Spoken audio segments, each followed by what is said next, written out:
हमारे chief guest आदरणीय अनामिका जी है, और वो जैविक खेती भी करती है। कल की योग पर, हाँ, कल योग शिक्षिका कर था उन्होंने, उनको हमने। तो अनामिका जी, आप खेती भी करती हैं, तो मैं आपको सादर आमंत्रित करती हूँ। तो आप आइए और बताइए। ठीक है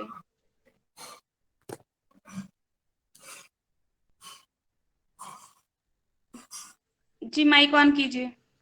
जी, सदन में बैठे सभी पतंजलि योगपीठ के समस्त गुरुजनों को मेरा प्रणाम। मैं अनामिका आज आप लोगों को जैविक खेती के बारे में कुछ बताना चाह रही हूँ, जो मुझे एक्सपीरियंस हुआ है थोड़े दिनों में। मेरी मम्मी बहुत पसंद है उनको खेती करना, और फिर जब उन्होंने सुना कि जैविक खेती को हम लोग कैसे करते हैं, तो वो इस पे रिसर्च करना शुरू की। अपने ही उससे जो हमारे पास घर में सामान था, हमारे यहाँ 2 गायें हैं छोटी सी, उनके ही गोबर और उनके गौमूत्र से उन्होंने एक रिसर्च के उस पे वो करना शुरू किया। गोबर को क्या किया कि एक ईंट का नाद टाइप का, जिसमें जैसे गड्ढा होता है, वैसा गड्ढा बना करके उसमें उन्होंने गोबर को एकदम उसके गौमूत्र से अलग करके गोबर को रखा, और उसमें थोड़ा सा गुड़ और बेसन दोनों को मिक्स करके उसमें बंद करके एकदम उसको किसी तरह से हवा नहीं लगे, पूरी तरह से वो क्लोज करके उन्होंने उसको रखा। और कुछ टाइम 6 महीने के बाद देखा कि वो बहुत ही अच्छा खाद तैयार हो गया। और ऐसे ऐसे पेड़ जो मतलब कि फल नहीं दे रहे थे या सूख रहे थे, उसमें जब उसने डाला तो देखा कि बहुत ही अच्छा रिजल्ट आया उसका। पेड़ अच्छा फल भी देने लगा, पेड़ फिर से हरियाली आ गई। तो वो सारी चीजें जो है हम लोगों को बहुत अच्छा लगा कि देखिए, अगर हम अपने ही घर के कुछ सामानों को, जिसको हम फेंक दिया करते हैं, जिसको हम समझते हैं कि वो वेस्ट है, हमारा यूज का नहीं है, लेकिन अगर हम उसको थोड़ा सा संग्रहण करना सीख ले कि किस तरह से करना है, तो वो हमारे लिए कितना यूजफुल हो जाता है। जैसे कि माताएं और बहनें घर में सब्जियां बनाती है, उसके भी कुछ वेस्टेज निकलते हैं, उनके छिलके, है ना। तो वो सारी चीजों को आप एक बॉटल में इकट्ठा करते चले जाइए, और हवा उसको बंद कर दीजिए, हल्का सा कहीं पे छेद कर दीजिए, क्योंकि वो गैस भी उसका निकलता है। और या फिर बीच बीच में आप उसका बॉटल का ढक्कन खोल सकते हो, और उसके बाद फिर उसको आप टाइट से बंद कर दीजिए। इससे क्या होता है ना कि वो जो है जितना भी है वो खाद का रूप अपने आप जो है वो खाद का रूप लेने लगता है। ऐसे ही आप उसमें चावल के पानी का आप कर सकते हो। तो जब आप इसको कुछ टाइम तक रखेंगे संग्रहण करके, तो आपको दिखेगा कि अच्छा, अब इसमें जो है खाद के जैसा तैयार हो गया है। तो आप उसको करीब 1 महीने के आसपास आप रख सकते हो उसको। आप उसको ज्यादा भी रख सकते हो, 6 महीने का भी समय रख सकते हो। अगर आपके पास पुराने खाद है, जो आपने पुराना तैयार किया है, उसका कुछ हिस्सा बचा करके अगर आप नए खाद में डाल देते हो, तो वो और भी जो जीवाणु होते हैं ना, वो बहुत जल्दी पनपते हैं।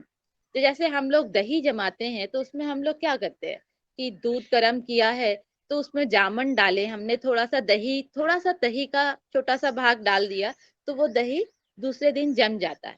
तो वैसे ही खाद में भी अगर हम क्या करेंगे कि जो नए खाद हम बनाने जा रहे हैं, जो हमारे सब्जियों से वेस्टेज निकले हुए हैं, उनको हम एक बॉटल में इकट्ठा करके, और पुराने जो हमारे खाद बना हुआ है उसका कुछ हिस्सा अगर हम डाल देते हैं, तो वो जल्दी तैयार हो जाता है। जैसे आपको कहीं खाद जल्दी तैयार करना है, तो आप इस विधि को उपयोग कर सकते हैं। और उसके बाद फिर आप अपने जो बागवानी करते हैं, फूल वूल लगाते हैं, आप उन फूलों में डाल दीजिए, आप सब्जियों में डाल दीजिए।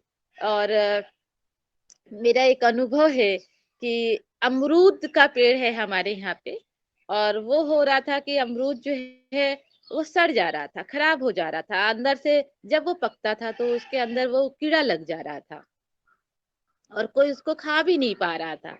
तो बड़े सब परेशान थे कि इतना अच्छा पेड़ है ये, अमरूद का पेड़ बहुत मीठा हुआ करता है, और अब इसके फल जो है हम लोग खा ही नहीं पा रहे हैं।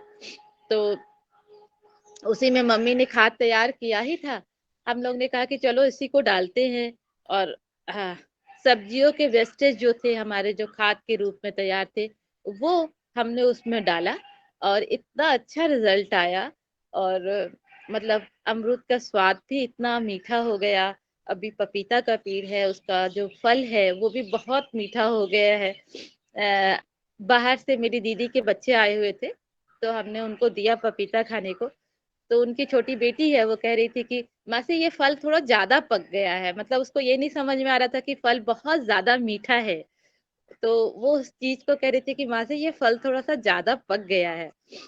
तो वही कह रही हूँ कि अगर हम जैविक खेती करते हैं और कहीं जाने की आपको जरूरत नहीं है, बस जैसे आपके यहाँ कोई पेड़ है, जैसे आप हमारे यहाँ पीपल के पेड़ देख रहे हो पीछे, कोई पेड़ है उसके जो पत्ते गिर जाते हैं, है ना, सूख करके अपने आप गिर जाते हैं, आप उन पत्तों को इकट्ठा कर लीजिए, जहां पे भी जमीन है वहां पे गड्ढा कर लीजिए। अगर आप इतना भी नहीं कर पा रहे कि हमसे गड्ढा नहीं हो पाएगा, तो आप छोटे छोटे बॉटल जो आपके वेस्ट हो जाते हैं, खाली हो जाते हैं, उसमें आप उन पत्तों को डालिए, थोड़ा मात्रा में पानी डालिए और बस उसको बंद कर दीजिए।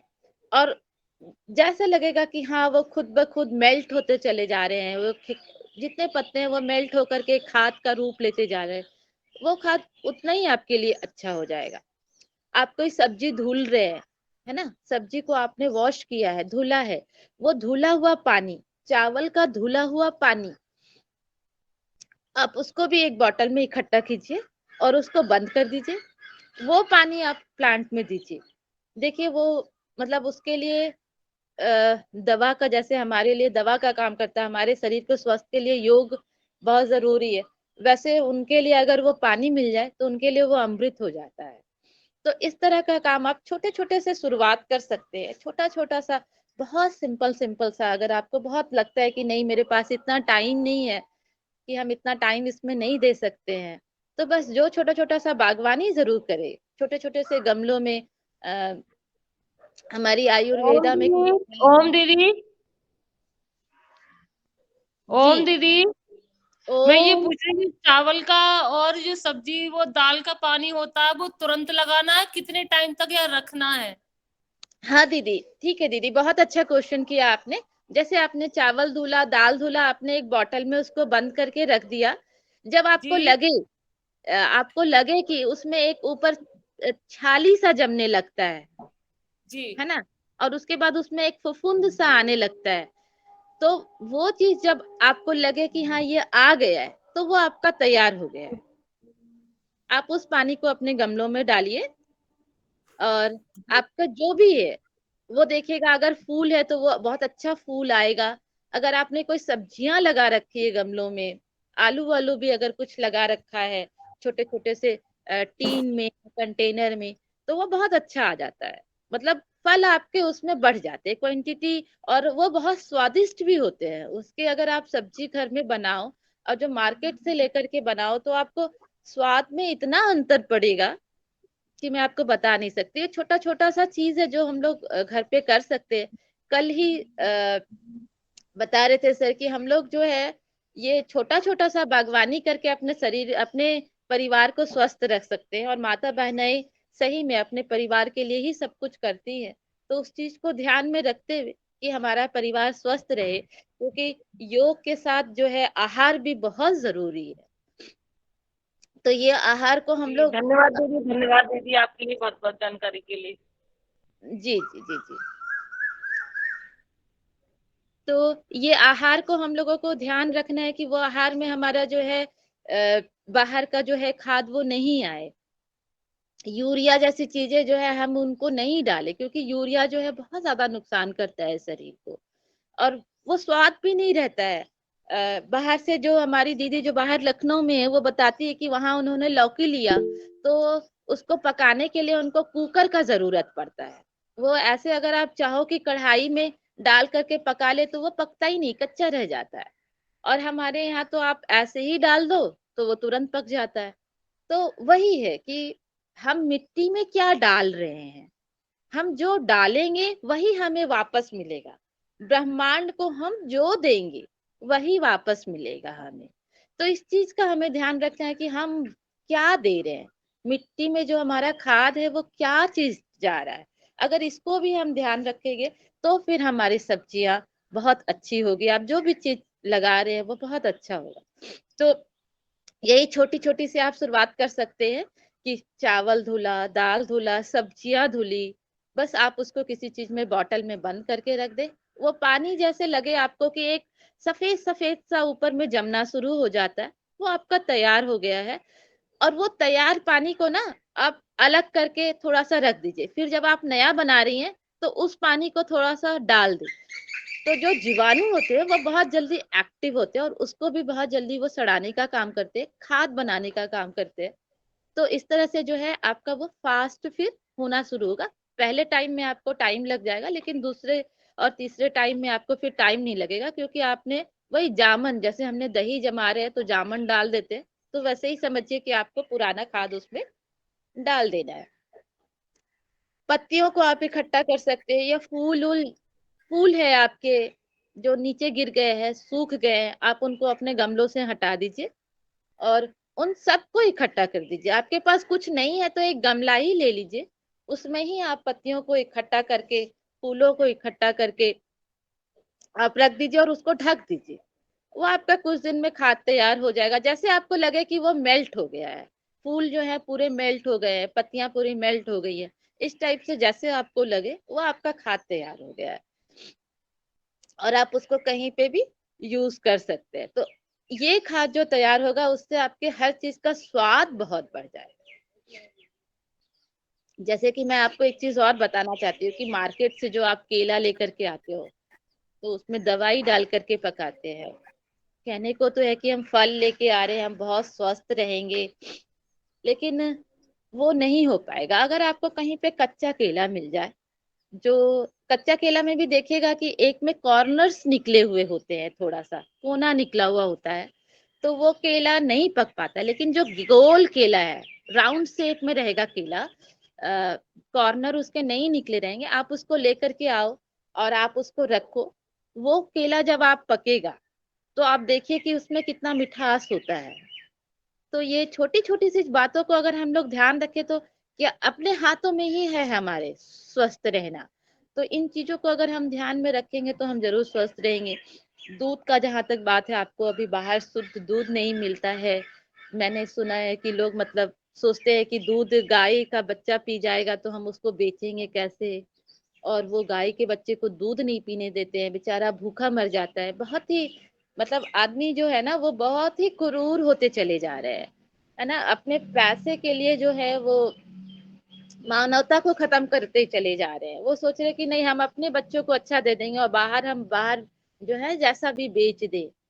लेकिन दूसरे भी तो यही सोच रहे हैं ना। आप दूध वाले हैं तो आप दूध खराब बेच रहे हो, सब्जी वाले आपको सब्जी खराब। हम मुझे एक गांव में जाने का मौका मिला था अपने पढ़ाई के दौरान। हमने वहां पे देखा कि एक तरफ जो है मटर की खेती इतनी अच्छी हो रखी है, बड़े बड़े दाने और इतने मतलब लंबे लंबे से मटर, और दूसरी तरफ जो है मटर छोटे छोटे हैं। और हम लोग गए, उस समय हम लोग खेती से बहुत दूर थे, तो हमने अपने पॉकेट में भरना शुरू कर दिया। और तो जो हमें घुमा रहे थे जिनका खेत था, तो वो कहे कि बच्चों आप लोग इस तरफ से ले लो। तो हम लोग नहीं, इस तरफ तो छोटा छोटा है। तो वो हंसने लगे, बोले खा करके देखो। और जब हम खाए तो हमें जिस तरफ मतलब मटर कम हो रखा था, जिस तरफ छोटे मटर थे वो इतने मीठे थे, और दूसरी तरफ जिसको हम अच्छा समझ रहे थे कि वो बड़े बड़े हैं, खिले खिले मटर है और इतने सारे मटर है जिनको हम अपने पॉकेट में भर रहे थे, वो मटर हमें नहीं अच्छा लगा। और हमने फिर अपने पॉकेट से वापस निकाल के उन अंकल को दे दिया था। और फिर से उधर छोटे छोटे जो मटर थे वो फिर हमने रखा। तो हमने बात पूछा कि मतलब ऐसा कैसे हो गया। तो वो लोग फिर बताए कि ये जो है हम लोग मार्केट में बेचते हैं, इसमें हमने खाद डाला है, और ये जो है हम लोग घर के लिए निकाले हैं, इसमें कम मटर होता है तो बेचने के लायक नहीं रहता है। तो उस वक्त हम लोग पढ़ाई कर रहे थे, हमें उतना समझ नहीं आया उनकी बातों को। लेकिन जैसे जैसे जिंदगी का कहते हैं ना कि अनुभव, एक आयु बढ़ने से बड़े बुजुर्ग कहा करते थे कि हमारे बाल जो है धूप में हमने सफेद नहीं कराए हैं, तो वो कहीं ना कहीं वो इंडिकेट करते थे अपने अनुभव का, कि उन्होंने मतलब ये सारी चीजें अपने अनुभव से सीखी है। तो अब हमें पता चलता है कि अगर अगर हमें उस समय पता होता तो हम उस अंकल को शायद उसी समय समझाए होते। उस समय तो हमें कुछ ऐसा पता नहीं था, बस अच्छे और बुरे का स्वाद का पता चला। लेकिन यही चीज हो जाता है कि हम मार्केट में सेल करने के लिए खाद और ये सारी चीजें डालकर बना तो उगा तो देते हैं, लोगों को बेच भी आते हैं, पैसे भी कमा लेते हैं, लेकिन वो पैसा जो हम कमाए होते हैं वो कहीं जाकर के कहाँ जाता है? डॉक्टर के फीस में चला जाता है। आज कोई बीमार पड़ा और बैंक अकाउंट्स धीरे धीरे आपके खाली हो जाते हैं, और वो जब तक पूरा खाली होता नहीं है वहां भी कोई ऐसी चीजें नहीं रह गई है। मैंने सुना है कि कई डेड बॉडी को उन्होंने आईसीयू में रखा है और उसके बाद फिर 3 दिन के बाद वहां से निकाला है आईसीयू से, और वो 3 दिन का वो चार्ज ले रहे हैं। तो आज तो डेड बॉडी का भी हॉस्पिटल में चार्ज लिए। आप तो भगवान से प्रार्थना कर रहे हैं कि हे भगवान, मेरे जो भी नियर एंड डियर है वो बच जाए, वो अच्छे हो जाए। आप प्रार्थना कर रहे हैं और वहां तो उनकी ऑलरेडी डेथ हो चुकी है, वो आईसीयू में पड़े हुए हैं। अब कहीं से मांग के कोई जमीन बेच करके आप उनको उनका पैसा दे रहे हो। तो यही सारी चीजें जो मानवता जो क्रूरता की तरफ बढ़ती चली जा रही है, उस चीज को हमें रोकना होगा। वो कैसे रुके हमारे पास उन चीज को? ये जो हमारा प्लेटफॉर्म है जहाँ पे हम दूसरों के लिए सोच रहे हैं, मतलब इतना अच्छा मुझे कल लगा कि चलो, मेरे मन में जो था ये सारी चीजें कि हम सिर्फ अपने लिए सोचे चले जा रहे हैं, और यहाँ पे जब मैं आप लोगों से जुड़ी और यहाँ पे मैंने देखा कि लोग नहीं दूसरे के बारे में सोच रहे हैं, तो ये बहुत अच्छी सोच है। जब हम एक दूसरे के बारे में सोचेंगे तो ही हम धीरे धीरे आगे की ओर बढ़ने लगेंगे। एक वाक्य मैं आपको बताना चाहूंगी कि एक बार हम लोग स्कूल में थे और वहां पे एक आए हुए थे बाहर से, साइकोलॉजिस्ट थे, वो आए हुए थे। तो वो हमें ट्रेनिंग दे रहे थे। तो उन्होंने क्या किया कि बलून जो है, बहुत सारी बलून जो है वो हम लोगों को, हम लोग के टीचर्स के बीच में बांट दिया गया। और वो बलून जो, उसमें कहा गया कि ठीक है, ये बलून्स में अपने अपने नाम लिख लो। हम लोगों ने अपना अपना उसमें नाम लिख दिया, और सारे को जो है उसमें 11th और 12th की क्लास वाले बच्चे भी थे। तो वो उन सबका भी नाम लिख करके और वो एक जो है घेरा बनाया गया और उसमें डाल दिया गया। और उसके बाद कहा गया कि आपको जो है हम 5 सेकंड का टाइम देते हैं, नहीं शायद 5 मिनट्स का टाइम था, 5 मिनट्स का टाइम देते हैं और आप जो है अपना बलून, अपने नाम का बलून जो है आप निकाल लो। हम लोग सब, 5 मिनट्स का टाइम मिला था, हम लोग सब इकट्ठे हो गए। कोई उधर बलून फेंक रहा है, कोई उधर फेंक रहा है, लेकिन हमें अपना अपने नाम का बलून, मुझे मेरे अनामिका नाम का बलून नहीं मिला। हम लोग सब ढूंढे वूंढे, किसी को लकली मिल गया। तो उसके बाद फिर उन्होंने कहा कि ठीक है, आप सब वापस डाल दो। अब आप लोग क्या करो कि एक बलून उठाओ और जिसके नाम का है उसके पास पहुंचा दो। हम लोग वहां पे गए, एक बलून उठाया और जिसके भी नाम का, जिस टीचर्स के नाम का, जिस बच्चे का नाम का मिला, हमने उनको दे दिया। और 5 मिनट के अंदर ही हम सबके पास अपना अपना बलून था। तो ये जो हमें एक छोटी सी एक्टिविटीज करवाई गई, वो हमें ये बताने के लिए नहीं कराया गया था कि देखो मतलब ऐसा होता है या फिर इस तरह का कुछ है। वो हमें ये चीज सिखा रहे थे कि अगर हम एक दूसरे का मदद करते हैं, एक दूसरे के साथ जुड़ते हैं, तो हम कोई काम को 5 मिनट्स में कर सकते हैं। लेकिन जहां हम सिर्फ अपने लिए सोचते हैं कि मुझे सिर्फ अपना बलून चाहिए, मुझे सिर्फ अपना काम करना है, तो वहां हमें 5 घंटा भी दे दिया जाए तो हम शायद उस काम को नहीं कर पाएंगे। तो ये एक बहुत अच्छा हमारे बीच प्रैक्टिकल एक्टिविटीज करवाई गई, और ये सारी चीजें हमें एक नई सीख देती है। तो ऐसे ही अगर हम लोग इस प्लेटफॉर्म से जुड़े हैं और एक दूसरे के लिए जुड़े हुए हैं यहाँ पे, कि हाँ हम अपने कुछ अनुभव शेयर कर रहे हैं कि देखिए हमने ऐसे ऐसे करके जैविक खेती की है और उससे हमें इतना लाभ मिला है, जो भी चीज जो खराब हो रहा था वो अच्छे की तरफ बढ़ रहा है। एक हम लोगों को वो स्वाद मिल रहा है, जो स्वाद कहीं हम पुराने टाइम में खो दिए थे, जो नानी के यहाँ जाकर के हम लोग खाया करते थे, वो स्वाद अब नहीं है। वो हमारी नानी आलू भी उबाल दिया करती थी और हम लोग उसमें नमक और डाल करके और काली मिर्च के साथ वो खा लेते थे और हम लोग उसको खाए चले जाते थे, मतलब उसमें इतना टेस्ट था। आज के आलू में वो टेस्ट खत्म हो गया है।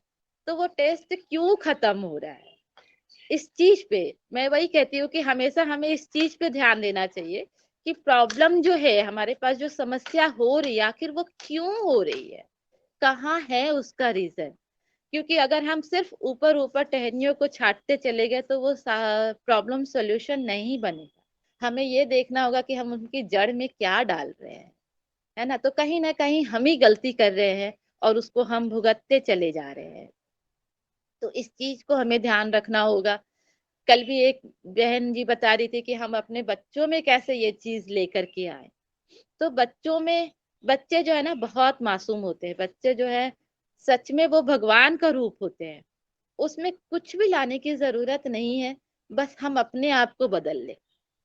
हर इंसान अगर अपने आप को बदलता चला गया, हम अपने आप को अपने अंदर चेंज करते चले गए, वो बच्चे जो है ना हमें देख करके ही सब कुछ करते हैं। जैसा आप करोगे वैसा बच्चे करेंगे। लाइक अ मंकी, है ना, वो बंदर की तरह है। आप जैसा करोगे वो वैसा करेंगे। अगर आप अपने अपने सास ससुर के साथ आप अच्छा बिहेवियर कर रहे हो तो वो भी आपके साथ अच्छा बिहेवियर करना शुरू कर देंगे। आपके घर में लड़ाई झगड़े का माहौल है तो वो उसी टाइप के हो जाए। तो बच्चों को यहाँ पे हम कोई भी दोष नहीं दे सकते किसी भी तरह। बस हमें अपने आप को बदलना है।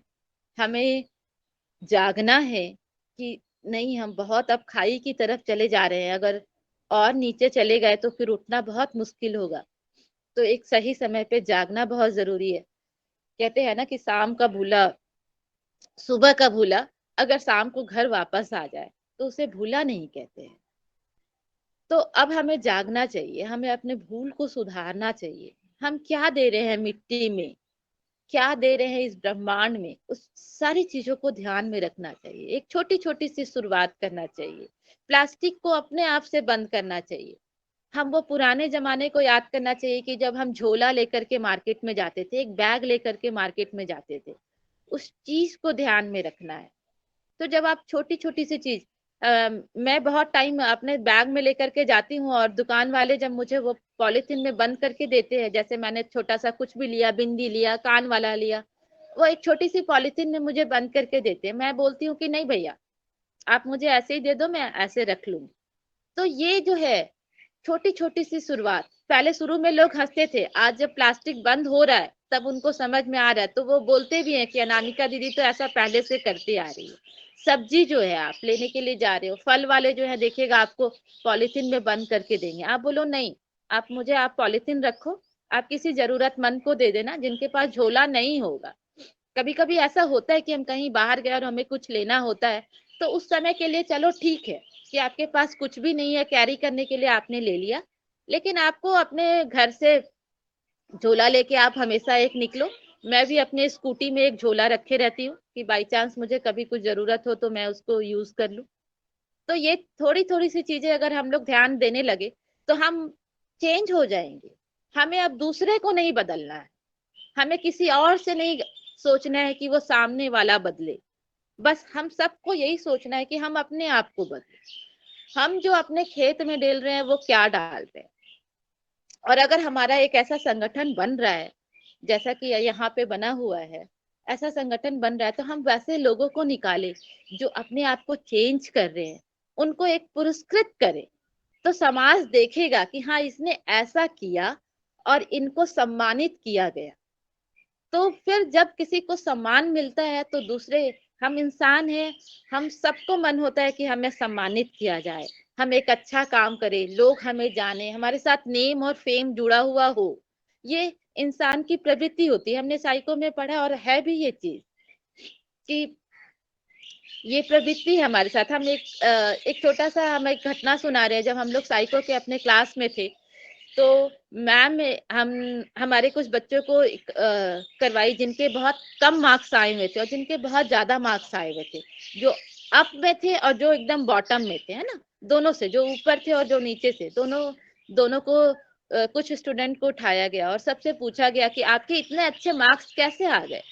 तो उन बच्चों ने बताया कि हम बहुत मेहनत किए, हमने अपने शेड्यूल तैयार किया कि हम इस टाइम पे ये करेंगे, इस टाइम पे ये करेंगे। उसने सारी चीजें अपनी बताई। और जिनके कम मार्क्स आ गए उनसे मैम ने पूछा कि आपके मतलब इतने कम मार्क्स क्यों आए? तो उन्होंने कहा कि मेरे घर के साथ ऐसा हो गया था, मेरे परिवार में अच्छा माहौल नहीं है, मैंने पढ़ाई नहीं कर पाई। और मतलब तो ये जो है वो बता रहे थे। तो देखिए मानव प्रवृत्ति कैसी होती है कि जब कुछ अच्छा होता है हमारे साथ तो हम जो है क्रेडिट सारा अपने ऊपर लेना चाहते हैं, और जब हमारे साथ कुछ बुरा होता है तो हम क्या करते हैं कि वो क्रेडिट किसी और को देते हैं। तो ये जो है ये मानव की प्रवृत्ति है। तो हर मानव की एक प्रवृत्ति होती है कि हमें नेम फेम मिले। तो ये चीज के लिए जब कि कोई अच्छा कर रहा है तो हमारा जो एक संगठन बनते जा रहा है, हम अगर उसको पुरस्कृत करेंगे तो दूसरे लोग भी उस चीज को देखेंगे कि हाँ उन्हें पुरस्कार मिला, तो वो भी उसी कार्य को करेंगे। और फिर जब सेकेंड टाइम उनको मिलेगा तो एक लिंक बढ़ता चला जाएगा। जैसे सर ने कल कहा कि मैं जो योग टीचर हूँ वो 641 की हूँ, आज 642 में कल्पना जी भी आ गई। ऐसे ही हमारा एक लिंक बनता जा रहा है और हम लोग एक दूसरे से जुड़ते चले जा रहे हैं, एक चेन बहुत अच्छा हमारा बन रहा है और ये अच्छे अच्छे लोगों का चेन बनता। तो वैसे ही जब एक कोई अच्छा काम कर रहा है हम उसको सराहना करेंगे, उनको समाज देखेगा कि हाँ ये अच्छा काम किया, और ऐसे ही एक एक हमारा ग्रुप बनता चला जाएगा। मैंने भी अपने मोहल्ले में अपने मोहल्ले के लोगों को ऐसे ही तैयार करना शुरू किया है कि हम एक अच्छे काम, बस हर कोई एक एक अच्छा काम करे। और जब भी कोई त्योहार आता है तो हम लोग इकट्ठे होते हैं और हम लोग सोचते हैं कि अच्छा आज हम अपनी कौन सी एक बुराई छोड़ रहे हैं। मंदिर में जब हम बैठते हैं भजन कीर्तन के लिए तो हम लोग कहते हैं कि आज हम अपनी एक कौन सी बुराई छोड़ रहे हैं। तो ये छोटी छोटी सी चीजें कि अच्छा ठीक है मुझे आप ये जो है मैं अपने बच्चों पे बहुत गुस्सा कर रही हूँ, अब मैं नहीं गुस्सा करूंगी। बस हमने अपने से प्रॉमिस किया, अपने भगवान से प्रॉमिस किया, अपने एक सर्कल में प्रॉमिस किया। और इस चीज को अचानक से कोई नहीं छोड़ देता है। मैं भी ये भी मानती हूँ कि हमारी जो हैबिट है वो अचानक से नहीं बदल सकती है, लेकिन हाँ जब हमें ध्यान आया कि नहीं मुझे गुस्सा नहीं करना है उसी समय स्टॉप। और वो स्टॉप जो है हमें एक नई दिशा की तरफ मोड़ता है। शुरू में वो बहुत वो होता है, स्लोली होता है, लेकिन एक टाइम ऐसा आता है कि आप एकदम बंद कर देते हो, आपको गुस्सा आना बंद हो जाता है, आप कोई गुस्से वाली भी बात में मुस्कुरा देते हो। तो ये सारी चीजें जो है चेंज जो कह रहे हैं ना कि बस अब हमें किसी को चेंज नहीं करना। आज से इस सदन के माध्यम से मैं आप सबसे यही कहना चाहती हूँ कि हमें अपने आप को बदलना है, अपने आप में चेंज लाना है, और किसी में चेंज लाने की जरूरत नहीं है। हम जब अपने आप में चेंज लाना शुरू कर देंगे तो देखिएगा कि अगल बगल जितने हैं हमारे अड़ोसी पड़ोसी नियर एंड डियर वो सब चेंज होते जाएंगे। सामने वाला बहुत गुस्से से आपके पास आ रहा है और आप मुस्कुरा दो कि क्या गलती हो गई भाई हमसे, वो एकदम कूल डाउन हो जाता है, एकदम नीचे चला आता है वो। उसके बाद उसे भी गुस्सा नहीं आता है कि अच्छा अच्छा ऐसा हो गया वैसा हो गया। और देखिए कितना अगर वो गुस्से से आया हम भी डंडा लेके आ गए कि नहीं भाई आप तुम ऐसे कैसे मुझे बोल सकते हो, ऐसा तो हो ही नहीं सकता है। तो फिर वहां पे एक झगड़ा एक द्वंद आ जाता है। लेकिन अगर वो गुस्से से आया तो अच्छा क्या हो गया, मुझसे क्या गलती हो गई, मैं ध्यान रखूंगा, तो वो भी कूल डाउन हो जाता है, वो भी अपनी बातों को बहुत ही साधारण ढंग से बहुत ही अच्छे ढंग से बताता है। तो ये सारी चीजें वही मैं कह रही हूँ कि बस अपने आप को चेंज करके देखें। और उसके बाद ये जो है समाज बहुत अच्छा है, लोग बहुत अच्छे हैं और वो जुड़ते चले जाते हैं हर अच्छी चीजों से। देखिए आज यही अच्छाई के कारण आप सबसे मुझे जुड़ने का मौका मिला है, तो ये मेरे लिए भी बहुत अच्छी बात है। मेरा ये सौभाग्य है कि मैं आप सबसे जुड़ी हुई हूँ। जी जी बहुत सुंदर आदरणीय बहन अनामिका जी, आपका जो आज का अ, हम सब ने मार्गदर्शन प्राप्त किया, मानवता क्रूरता का आपने बात कही है, मानव क्रूर होता होता जा रहा है, हो गया है। और जो कहते हैं नानी की याद आ जाती है, नानी याद आ जाएगी, वो ऐसा ही कुछ बोलते हैं ना। तो हमें हाँ पुनः अब नानी जी की हुई याद करना है और पुरानी परंपरा ऋषि और किसी परंपरा को पुनः लाना है। और हाँ हमारा हम बिछड़ गए हैं लेकिन शाम को जो वापस मिल जाते हैं तो उसको बिछड़ाना नहीं कहते हैं, भूला नहीं कहते हैं। अब वो हाँ शाम आ गई है कि अब हम्म हमको वापस आना है। कैसे वापस आते हैं, मैं आदरणीय पतंजलि योगपीठ से हमारे आदरणीय पवन सर जी जुड़े हुए हैं, उनको सादर आमंत्रित करता हूं कि वो आए और हम सबको पुनः वापस लाने का प्रयास करें, मार्गदर्शन करें। आदरणीय पवन जी। नमस्कार सभी को, ओम। और आज के बहुत सुंदर उद्बोधन, बहुत सुंदर कक्षा, योग कक्षा, आज बहुत सुंदर उसमें गाना रंजना जी का, इसी से ही हमने आज की प्रेरणा ली है। और आज की जो चर्चा हो रही है, बातचीत हो रही है, और स्वयं से परिवर्तन करने की बातचीत हो रही है कि हम पहले अपने आप से शुरुआत करें, अपने शुरुआत करने के लिए छोटे छोटे कदम उठाएं, और उन छोटे छोटे कदमों से आगे बढ़ते हुए हम देखेंगे कि हमारे आसपास का जो माहौल है, हमारे आसपास की जो जो स्थितियां हैं, वो भी बदलती चली जाएंगी, ऐसा निश्चित होता है। तो इन चीजों को, बहुत सरल सी बातें हैं जो आज हमारे मुख्य अतिथि ने बड़ी सरल सी बातें बताई हैं, बड़े सरल टिप्स दिए हुए हैं, चाहे वो जैविक खेती के ऊपर हो, चाहे मनोविज्ञान के ऊपर हो, चाहे खेल के ऊपर हो, और स्वयं से परिवर्तन करने की बात कही है। तो ये बहुत अच्छी बात है, और यही से हम जब शुरुआत करेंगे तो बहुत सारी चीजें हम अपने आप में, जो सुख और शांति पहले अपने अंदर देखनी है, उसके बाद हम बाकी की सुख और शांति की बात कर सकते हैं, बाकी की समृद्धि की बात कर सकते हैं।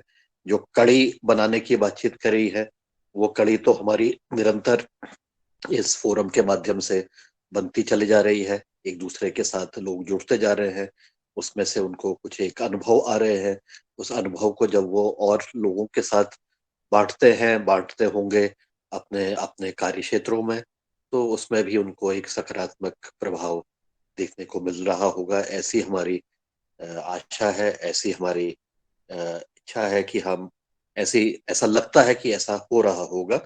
और जब वो अपने अनुभव को बताते हैं इस मंच के माध्यम से, तो हमें पता लगता है कि हमने कितनी प्रगति की है, इस मंच के माध्यम से हमारी कितनी प्रगति हुई है।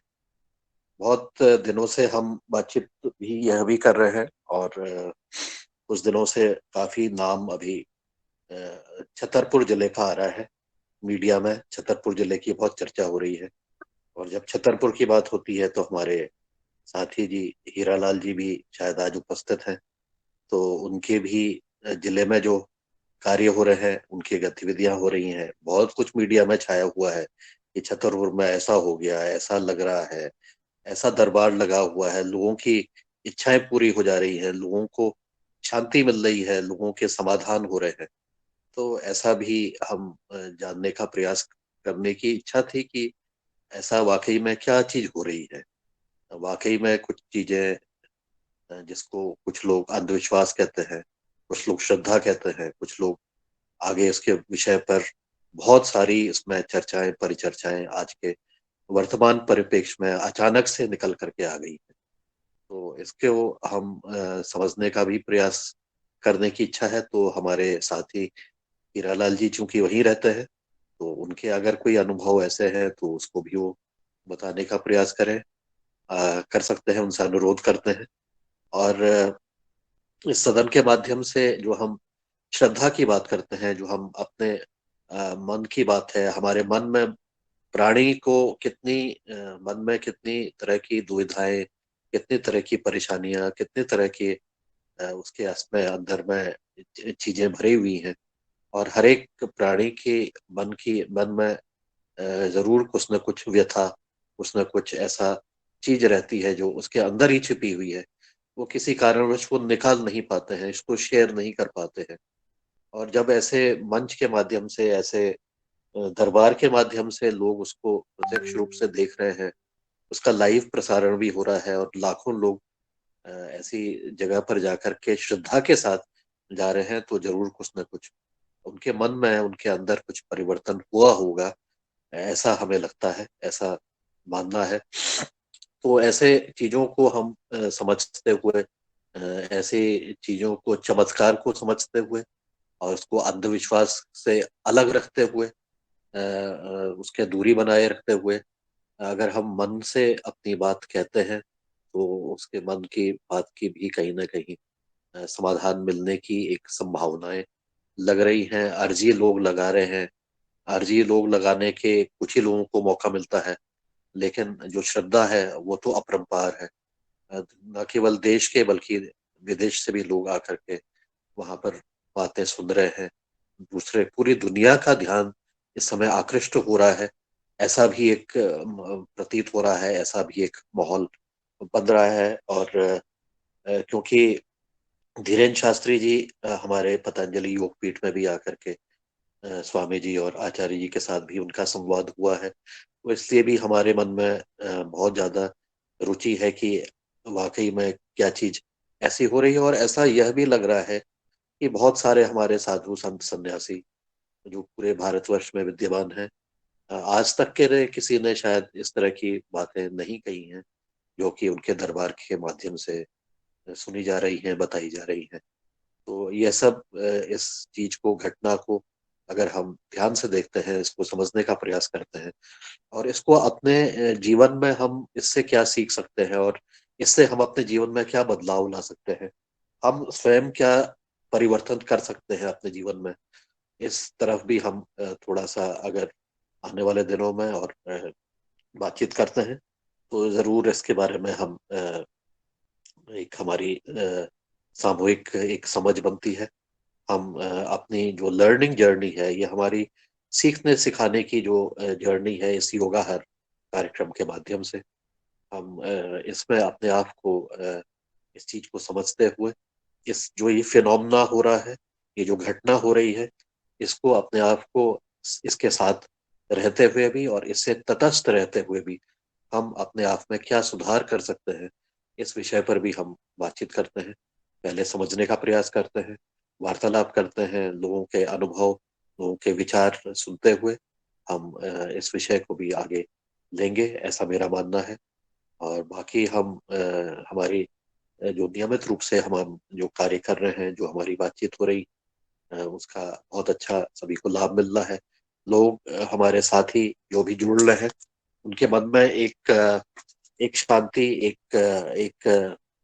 एक नई तरंग कह दें, एक नई उमंग के साथ हम अपने दिन की शुरुआत करते हैं और उससे हमें नई ऊर्जा मिलती है, नया हमें कुछ काम करने के लिए एक हमारी सोच खुलती है। और फिर हम दिन भर अपना जब कार्य करते हैं तो उसमें हमें लगता है कि सब लोग के जीवन में उनको एक अच्छी अनुभूति रहती है दिन भर, क्योंकि हम सवेरे योग कर रहे हैं, चर्चा कर रहे हैं, तो उसके जो पॉजिटिव एनर्जी है उसको लेकर के हम अपने दिन में जो भी काम करते हैं उसमें एक सकारात्मक उसका प्रभाव पड़ता है। तो आज के लिए मैं अपनी वाणी को विराम भी देता हूँ और आशा करता हूँ कि हम इसमें आगे बातचीत करें, चर्चा करें। और कुशवाहा जी, हीरालाल जी से बहुत दिनों से बातचीत नहीं हुई है, तो वो भी अपनी बात अगर कहेंगे तो बहुत अच्छा लगेगा। नमस्कार जी, नमस्कार, बहुत धन्यवाद बहुत सर। आप जैसा कि मार्गदर्शन आपने दिया, हीरालाल जी बिल्कुल तैयार हो गए, कमर कस के आ ही गए हैं। तो मैं आमंत्रित करता हूँ 6 साल की नगरी छतरपुर से कि वो आए और अपनी वीरता के साथ, जैसा कि छतरपुर ने विश्व में डंका बजा दिया है, बागेश्वर धाम धीरेन्द्र शास्त्री जी और वो पतंजलि योगपीठ, जैसा हम कहते हैं पतंजलि भारत का भविष्य है।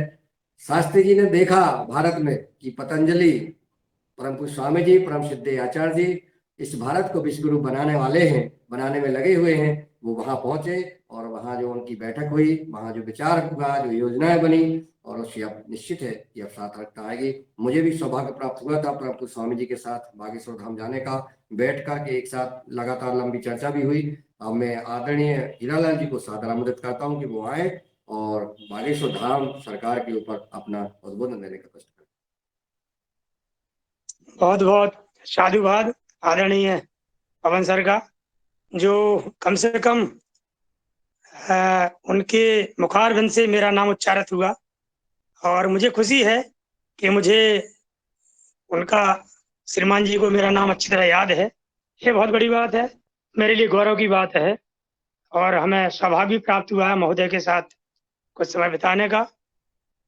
और इसके पहले कि मैं जो बागेश्वर धाम वाली चर्चा है उस पर जाऊं। मैं थोड़ा सा इस योग कक्षा के बारे में 2-3 लाइनें कहना चाह रहा था। आज के संदर्भ में उत्तराखंड से आदरणीय पवन सर ने योगाहारी कक्षा की थी। ये परिकल्पना मध्य प्रदेश से मुन्नीलाल जी ने इस योग कक्षा को दी प्रकल्पना, और महाराष्ट्र से हमारी रंजना भंजनी ने इसको आगे लगातार संचालित करने के लिए ली संकल्पना।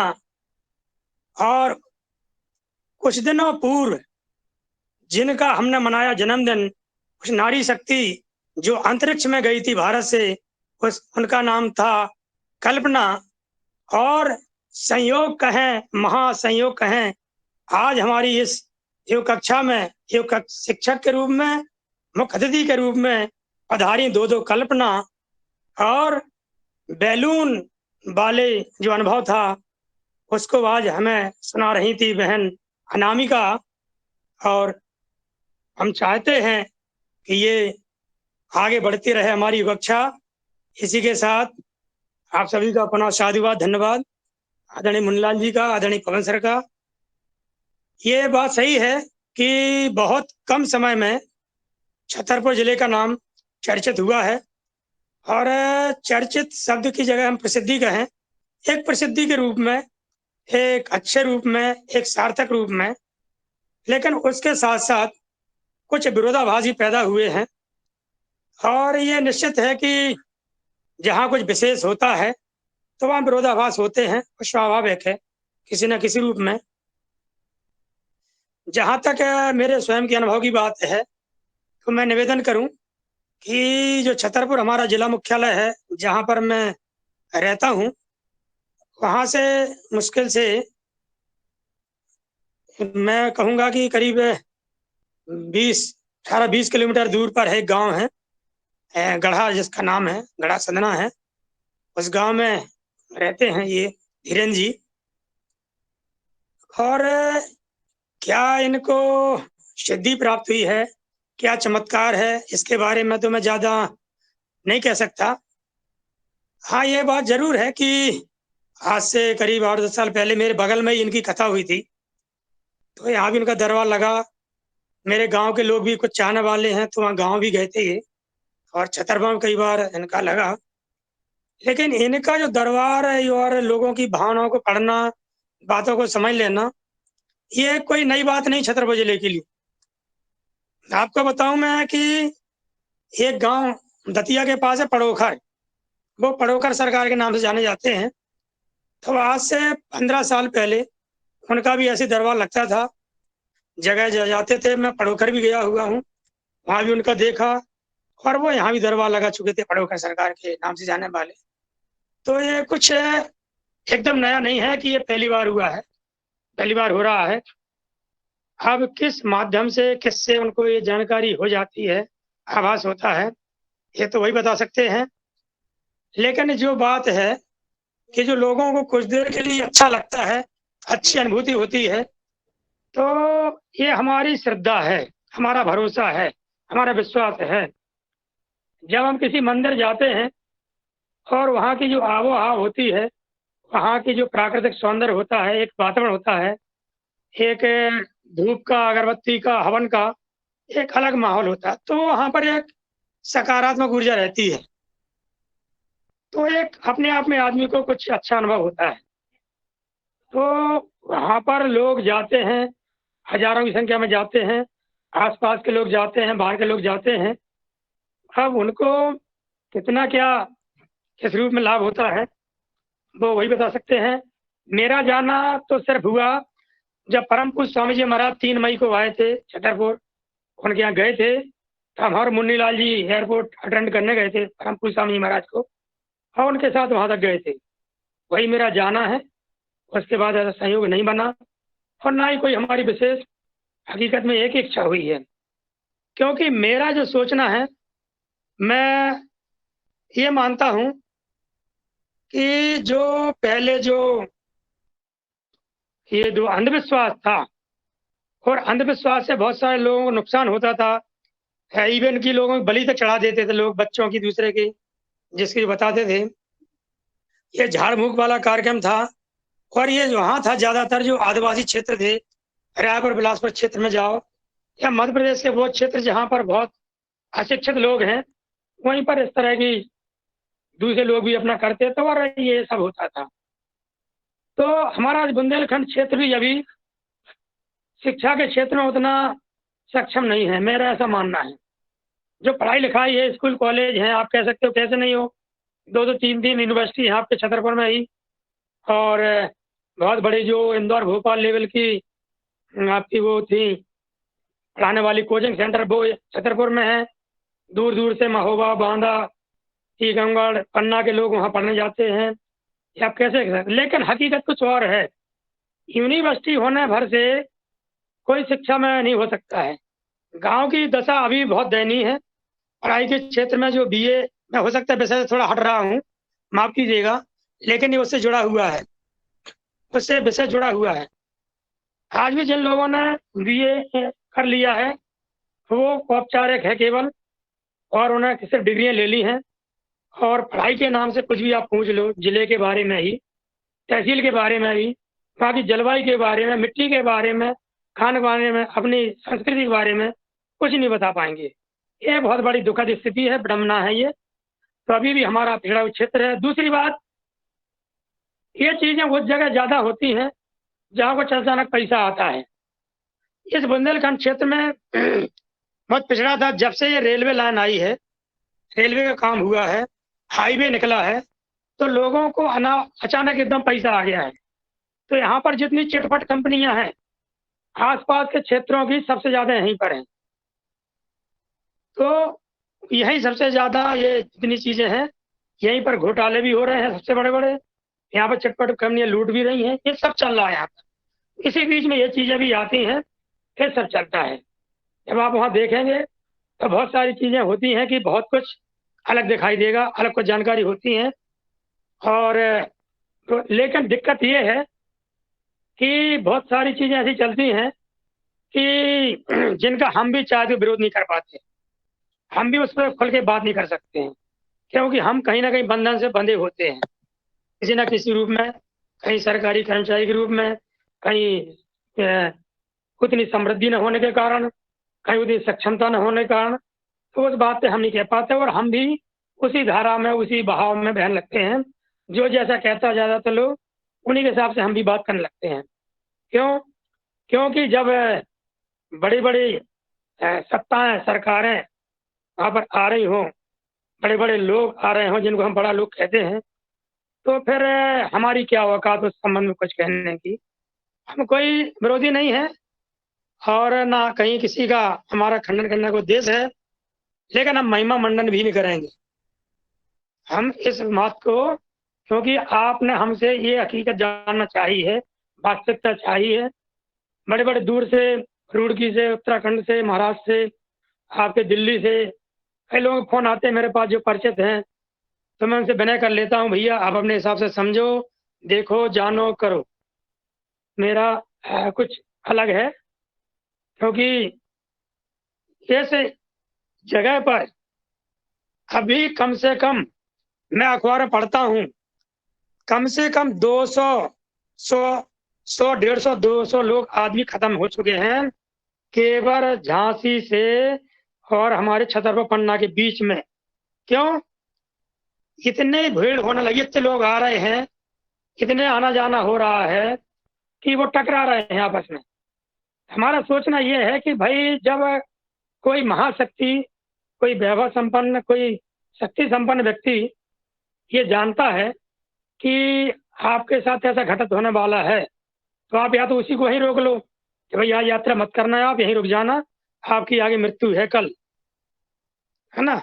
या जो जहाँ भक्त आ रहा है आपकी भक्ति के लिए, उसको रोक दो कि अभी मत आना, 2 दिन बाद आना, क्योंकि आपकी मृत्यु हो सकती है।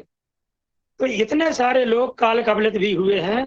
मैं दैनिक भास्कर पेपर मेरा आता है, रोज कोई कुछ मरे हैं, कुछ दुर्घटनाग्रस्त हैं, कोई गंभीर हालत में है, जो घर पे ही भोग रहे हैं, कष्ट भोग रहे हैं, उनकी कोई खबर लेने वाला नहीं है। ये उनके बारे में बता रहा हूँ, केवल जो अखबार में आ रहे हैं। बाकी जिनकी सूचना नहीं है, जिनकी FIR नहीं हुई है, जिनकी घटना के बारे में जानकारी, उन कितने नहीं हो चुके हैं। तो ये भी एक पहलू है उसका, उस चीज का। तो कई चीजें रहती हैं, तो अपने अपना नजरिया, अपना अपना सोचना है, देखना है। कुछ आधी हकीकत आधा फसाना है, बहुत सारी चीजें हैं। कोई किस वजह से क्यों इतनी समृद्धि पा गया, क्यों इतना महिमान्वित हो रहा है, मैं नहीं कह सकता हूँ। को कहाँ से क्या सिद्धि मिली है। हमारे यहाँ तो जो कहते थे बंगाली विद्या जो होती थी, बंगाल से लोग पढ़ के आते थे, हम दूसरे विचारों को पढ़ लेते थे, फेस रीडिंग कर लेते थे, के बारे में जानकारी होती। आज के समय भाग्य वाले हैं, भाग पढ़ने वाले हैं, हस्तरेखा विज्ञान वाले हैं, बहुत सारा विज्ञान है हमारा, पूर्व का विज्ञान, प्राचीन संस्कृति विज्ञान है। और उस विज्ञान के आधार पर हो सकता है कोई इनको चीज कहीं से जैसी भी जो मिली हो, वो तो वही जान सकते हैं और ईश्वर जानता है। हम इस बारे में कुछ नहीं कह सकते हैं, हम अपनी बात जानते हैं। और इसके बाद भी जो श्रद्धालुगण हैं, इस कक्षा से जुड़े हुए लोग हैं, तो मैं उसको अंधश्रद्धा नहीं कहूँगा। मैं तो परम पूज्य स्वामी जी महाराज को मानता हूँ। वो कहा करते हैं कि हमारे अंधभक्त कभी मत बनो, कभी मत बनो। यदि मैं भी कोई बात कहता हूँ, उसको विवेक की कसौटी पर तौलो पहले, उसके बाद उस बात को मानो। ये परम पूज्य स्वामी जी महाराज का कथन है, उसी कथन पर हम चलते हैं और विवेक के साथ फिर हम परीक्षण करते हैं। जब जो बात अच्छी लगती है स्वीकार करते हैं, नहीं लगती तो अस्वीकार कर देते हैं। ये बात अलग है कि हम विरोध कर पाते हैं नहीं कर पाते हैं। तो मुझे लगता है कि इतना काफी हो गया। और यदि इसके बाद भी किसी की जिज्ञासा हो, मेरे बात में, मेरे कहने में कोई तर्क करना चाहता हो इस संदर्भ में, तो मैं कुछ और प्रयास कर सकता हूँ। अपना प्रश्न रख सकते हैं आदरणीय कोई भी जन। ओम। ओम। धन्यवाद आदरणीय हीरालाल जी, आपने अपने विचार रखे। आदरणीय डॉक्टर किशोर दुबे जी आपसे संवाद करना चाहते हैं महाराष्ट्र से, वो आए और अपनी बात रखें। धन्यवाद मुन्नीलाल जी। बीच में जरा मेरा कनेक्टिविटी बराबर नहीं थी। मैं हीरालाल जी से ये जानना चाहता हूँ कि जो लोग आते हैं और जो शक्ति या ये जिसके बारे में कहा गया है, तो क्या है और किस लिए वो लोग आते हैं, और वो जो शक्ति वाले आदमी है, इंसान है, वो क्या करते हैं, ये थोड़ा आप बताइए। बीच में मेरा नेट देखिए, थोड़ा सा मैं बताऊं इसमें। वहाँ जो लोग जाते हैं उनको कहा जाता है कि आप 5 शनिवार, 11 शनिवार, मंगल शनिचर 2 दिन, चूंकि हनुमान जी के दिन बताए गए हैं, हनुमान भक्त हैं, तो 2 दिन के लिए कहा गया, तो कुछ 11 दिन तो उनको आना पड़ता है वहां पर। तो हमने ये तो माना है, मानते हैं कि हनुमान जी की शक्ति कहीं ना कहीं किसी न किसी रूप में प्रकट होती रहती है। जहां तहां, जैसे आपके बालाजी सरकार तो कई सालों से जो अजमेर में कहाँ पर स्थान पर है, वो तो मेहंदीपुर बालाजी, तो वो शक्ति वहां पर है। वहां लोग अधिकांश झाड़ फूक वाले जाते हैं, जिनको भूत प्रेत की बात बताई जाती है, अशरीरी आत्मा उसके अंदर प्रवेश कर जाती है, ऐसा बताया जाता है, या प्रवेश करा देते हैं। तो यहाँ पर भी ऐसा देखा गया, अपने दरबार में भी कई लोग भूत प्रेत अपना भगाने के लिए आते हैं। लेकिन वहाँ जो मैं बताऊं, किसी स्थान विशेष के जो कोई मैं बात दोहराने जा रहा हूँ कि वहाँ जो कोई संत रहे होंगे या हमारे हनुमान जी सरकार की कुछ विशेष वो होगी, तो आप कुछ लोग जाते हैं कुछ देर के लिए, घंटा 2 घंटा रुकते हैं, तो उनको कुछ अच्छा लगता है, कुछ उनको लगता है कि हमको कुछ फायदा हुआ इससे, तो उसको सोच के लोग भागते चले जाते हैं। और रही बात दरबार की, दरबार में जो लगता है तो वहाँ 2 या 3 लोगों की अर्जी होती है। और आपने देखा होगा, और जो श्याम जी कौन से थे, वो महाराष्ट्र के नागपुर के, उन्होंने इस बात को रखा था। कई चीजें ऐसी रहती हैं। एक चीज बता दूं मैं उदाहरण के लिए, थोड़ा मैं फिर विषय से हट रहा हूँ 2 मिनट के लिए। हमारे गांव में जाना हुआ तो मैं भी गया, जिज्ञासा मुझे बुलाया गया था, मैंने चलो हो आता हूँ। उन्होंने एक महिला से कहा था कि वो बाई जो बैठी है घूंघट डाले, हरी हरी साड़ी पहने है, वो आ जाए। वो बताया कि आपकी स्वास्थ्य ठीक रहता है, आपको परेशानी रहती है, मन विचलित रहता है, आपको रात में सपने में सांप भी दिखाई देते हैं। उस महिला ने कहा कि महाराज जी, हमको तो सांप नहीं दिखाई देते हैं। बोले आपका काल सर्प योग चल रहा है, इसलिए वो सांप दिखाई कहना कहते हैं। तो महिला ने तो बात काट दी उसकी। ये बात जो थी, जो प्रकट कर रहे थे, महिला ने बात काट दी तो हमको सांप नहीं दिखाई देते हैं। तो फिर हम ये नहीं मानते कि हमको पूर्ण रूप से पूरी जानकारी है। सही है। एक उदाहरण, हमारे यहाँ करीब 7-8 साल पहले, 5-6 साल पहले बगल में हुआ था उनका, और संयोग से मेरा कार्यक्रम हरिद्वार का था, स्वामी जी का। हाँ, राष्ट्रीय कार्यकारिणी बैठक थी 5-6 दिन के लिए। मैं जिस दिन उनका कार्यक्रम हुआ मेरे दरवाजे बगल में, घर के बगल में, मैं हरिद्वार चला गया था। और मैं जब जिस दिन लौट के आया उस दिन उनका समापन था, कथा भंडारा था। उस दिन एक उनकी गाड़ी रखी थी बहुत बड़ी, 15-16 लाख की, किसी भक्त ने दी होगी।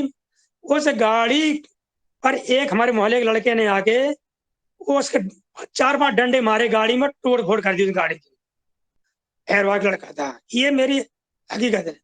तो वो उस गाड़ी के उनको क्यों नहीं आभास हो पाया कि कोई व्यक्ति आने वाला हमारी गाड़ी तोड़ने वाला है या डंडे मारने वाला है?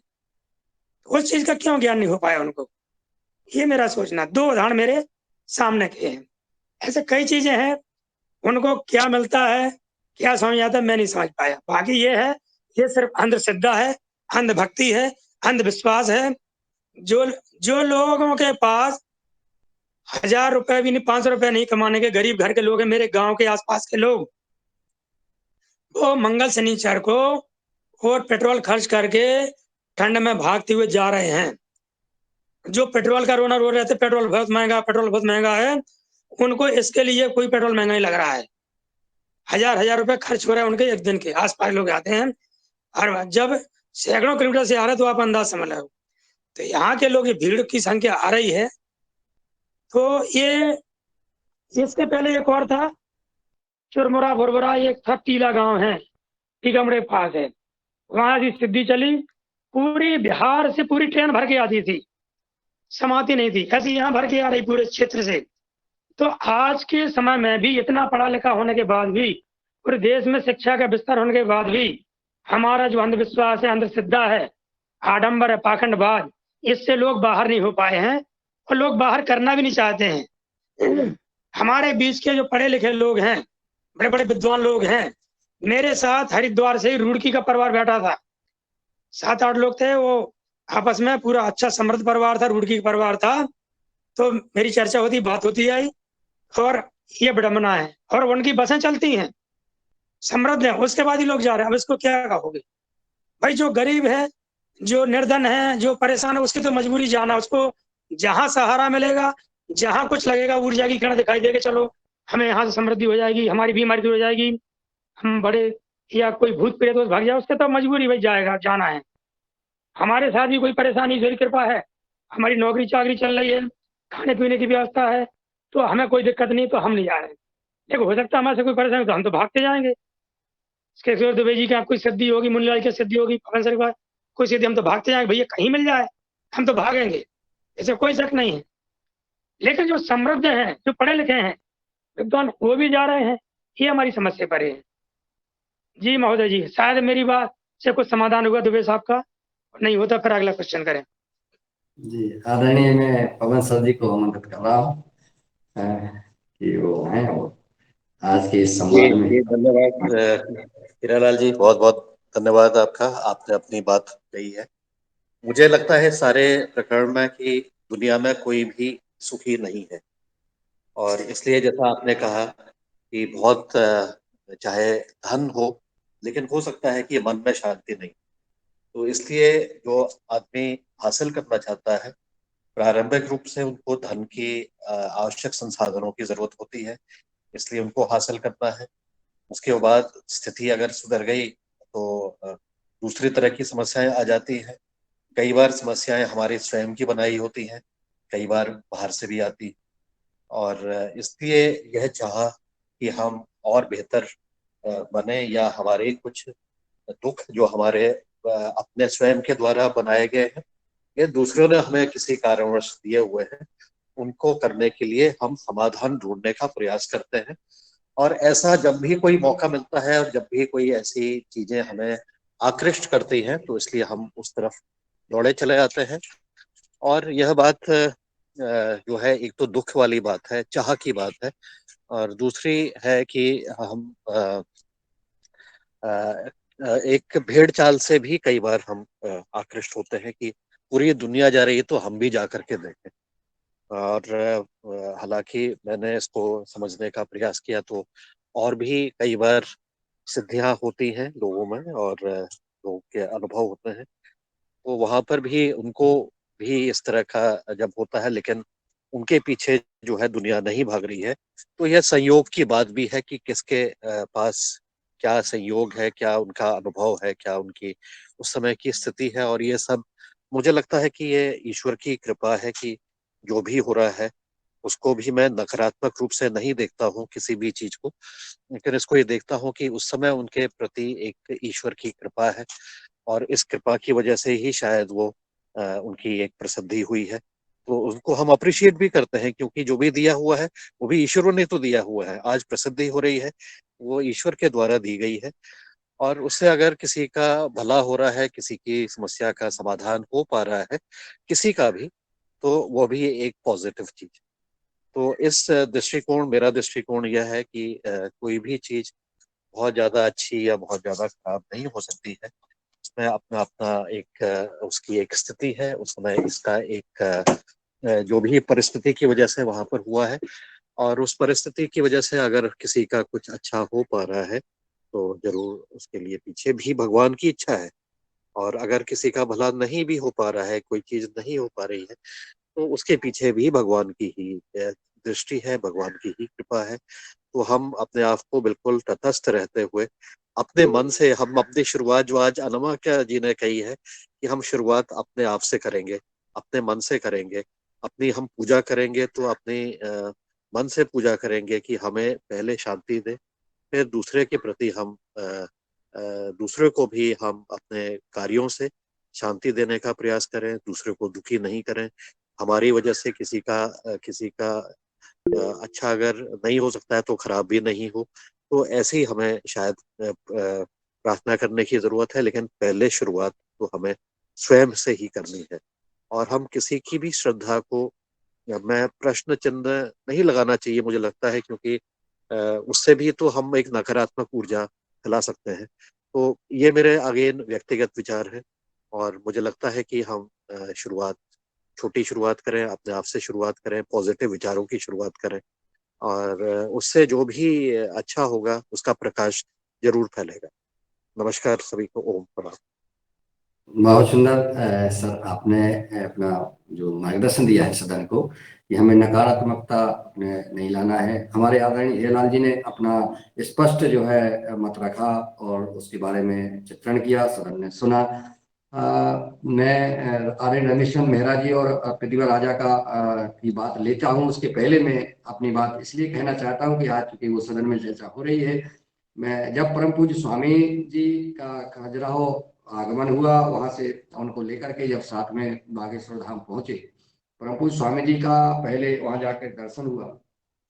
दर्शन करने के उपरांत उनका कार्यक्रम में एक सभा को संबोधित करते समय परम पूज्य स्वामी जी ने परम पूज्य बागेश्वर वाले महाराज जी को कहा था, उनको आगाह भी कराया था, उनको आगे अवगत भी कराया था कि हमें कैसे इस दुनिया में हमको कितना सतर्क रहना है, कितना तटस्थ रहना है। दूसरा, नशा मुक्ति के लिए उन्होंने आह्वान किया था कि हम जो है जो गुटखा, तंबाकू, शराब, बीड़ी, सिगरेट, ये जो नशा मुक्त का जो कार्यक्रम परम पूज्य धीरेन्द्र शास्त्री जी कर रहे हैं, ये अच्छा कार्य है। और वहां मंदिर में जाकर के परम पूज्य स्वामी जी ने उनसे पूछा कि इसमें क्या है, तो उन्होंने एक पीछे एक पेड़ है, मंदिर के हनुमान जी के पीछे एक पेड़ है, पेड़ को उन्होंने कहा कि इससे जो है लोग लिपट जाते हैं और जो है अपने आप को जो है जो भी प्रेत बाधाएं होती हैं इससे जो है ठीक होते हैं, वो अपने आप को समझ जाते हैं। पीछे जो बागेश्वर वाले जो यहाँ जो संत थे, जिनके हीरालाल जी ने बोला है, इनके गुरु जी थे जो बागेश्वर धाम में, उनकी जो समाधि बनी थी वहां अभी परम पूज्य स्वामी जी ने पूजन किया और उनके बारे में बताया कि इनकी सिद्धि थी, इनकी हनुमान जी के प्रति सीधी सीधी आस्था थी। उनके आशीर्वाद से धीरेन्द्र शास्त्री जी को इनकी सेवा करने का मौका मिला। धीरेन्द्र शास्त्री जी का मन निर्मल है और वो जो भी बोलते हैं हनुमान जी के ऊपर और बागेश्वर धाम सरकार के ऊपर जो है बिल्कुल अशाक्त रह करके बोलते हैं, अपने आप को बिल्कुल कुछ नहीं मानते हैं। जो भीड़ हो रही है, भीड़ इसलिए होती है कि भीड़ तो एक दूसरे को देख करके, जैसे उन्होंने कहा 21 मंगलवार आना है या शनिवार आना है, और जब एक गांव से, हमारे जो क्षेत्र पिछड़ा हुआ है, एक गांव से जब एक महिला या एक कोई मोहल्ले से चला जाता है, जब वो लौट के आता है तो अगले घर वाले तैयार हो जाते हैं, पूरा मोहल्ला और पूरा गांव तैयार होने लगते हैं। इसी प्रकार से जाते हैं। हमारे बुंदेलखंड में कई जगह ऐसे चमत्कार हुए हैं, जैसे चौबारा एक गांव था हमारा, वहाँ चूंकि रिश्तेदारी है, मेरे मौसी के लड़के की ही जमीन में वो मंदिर था हनुमान जी का, जहाँ पथरी का इलाज होता है। बिहार और बम्बई और कलकत्ता और पुणे और महाराष्ट्र सारे जगह से वहाँ लोग आते थे, पथरी झाड़ी जाती थी। आज वहाँ कोई नहीं जाता है। एक बूदेर गांव था हमारे गांव टीकमगढ़ के पास, यतारा विधानसभा में, वहां भी एक दवाई पिलाई जाती थी। तो कुछ दिन चमत्कार होते हैं जब तक वो शक्ति रहती है, लेकिन है सब हनुमान जी की कृपा। हम सब मन में भाव रखें उनकी, कि हमारे ईश्वर के प्रति हमारे भाव हो। ये जो शक्ति होती है ईश्वर की, वही काम करती है। हमारे जिसके प्रति जैसे भाव होते हैं उनकी वैसी ही पूर्ति होती है। मैं रविशंकर मेहरा जी को सादर आमंत्रित करता हूँ कि आए और अपनी बात रखें। आदरणीय भाई साहब प्रणाम। अच्छा जी जी तो सदन को नमन। आज जो चर्चा चल रही है ये समसामयिक चर्चा है, बहुत महत्वपूर्ण है। और अभी न केवल भारत में बल्कि जिनकी हम बात कर रहे हैं उनकी प्रसिद्धि पाकिस्तान, अमेरिका और विदेशों में भी हो रही है। निश्चित रूप से ये प्रभु की कोई कृपा है या एक तरह से परिवर्तन की लहर है कि इस तरह से लोग श्रद्धा कर रहे हैं। दूसरा पक्ष भी है उसका, जैसे कि हमारे आदरणीय हीरालाल जी ने कहा। और ये चीजें हमारे देश में ना केवल टीकमगढ़ में, हर जगह होती है। हमारे यहाँ बनखेड़ी में एक महुआ का पेड़ के साथ ऐसी घटना घटी और लोग जो है भीड़ की भीड़ जाने लगे। अभी सीहोर में जो है रुद्राक्ष जब बटे तो पूरा हाईवे जाम हो गया। तो इस तरह से कुछ ना कुछ पूरे देश में चलते रहता है। ये भाव किसी के मन में आते हैं। जब जैसे आदरणीय हीरालाल जी ने कहा कि पढ़े लिखे लोग भी आ रहे हैं, समस्याएं सबकी है, चाहे वो पढ़ा हो और चाहे गैर पढ़ा हो। जब आदमी मेडिकल से जो है वहां उसको रिलीफ नहीं मिलता है, सबसे पहले वो वहीं जाता है। परंतु जब रिलीफ नहीं मिलता तो कहाँ जाता है? बाबा के यहाँ जाता है। क्यों जा रहे हैं भैया? इतनी बड़ी बड़ी अस्पताल है, लोग जो है वहां इलाज करा रहे हैं, लाखों रुपए खर्च कर रहे हैं, और इसके बाद कहाँ जा रहे हैं? बाबा के पास जा रहे हैं। क्यों जा रहे? क्योंकि वहां पर उस पैथी का कोई इलाज नहीं है। जो बीमारी है उसका उस पैथी में इलाज नहीं है। तब तो वो वहां हरिद्वार जा रहे हैं और वहां से अच्छे होके आ रहे हैं। तो ये चीजें हैं, अलग अलग है। हमारे यहाँ पर ना केवल अपने देश में, सब जगह ये जो बातें होती है कि भूत है नहीं है, ये सब बातें अलग है। परंतु आप अजमेर में देख लीजिए, हमारे यहाँ तलवड़िया है, यहाँ देख लीजिए, हजारों लोग जो है इसी तरह से जो है हाजिरी लगा रहे हैं। कुछ महीना भर रहते हैं, कुछ 2 महीने रहते हैं, और बाद में भले ही वहां सकारात्मक ऊर्जा है और वहां से ठीक होकर के वापस आ जाते हैं, जबकि वो अस्पताल में जाते हैं और वहां नहीं हो पा रहे हैं। तो ये कुछ ऐसी परिस्थितियां हैं। दूसरी बात मैं कहना चाहता हूं कि आज हमारे हम लोग जो है बहुत दिनों से लोगों से बात करते हैं कि भाई हमारे इसमें जुड़िएगा, इसमें जुड़िएगा, नहीं जुड़ते हैं, कुछ अपना अपना बताते हैं। परंतु आज 2 लोग नए जुड़े हैं इसमें। एक तो पहले से जुड़े हैं, दीप श्री। 1 साल पहले से हम बात कर रहे हैं, भैया आइएगा, मंच से जुड़िएगा, और मेरे को बड़ी प्रसन्नता हुई कि जब वो मुख्य अतिथि बने, वो आज भी जुड़े हैं। हर्ष तिवारी जी जो हैं वो जुड़े हैं। और देखिए इसका प्रभाव कैसे होता। हर्ष जी जब जुड़े तो वो रोज, कल भी जुड़े, आज भी जुड़े। ये वो व्यक्ति है जो हमारे जो डॉक्टर साहब चौहान साहब जो काम कर रहे हैं, जो 11 लैब हम स्थापित कर रहे हैं, उसमें मुख्य रूप से इनका बहुत बड़ा योगदान है।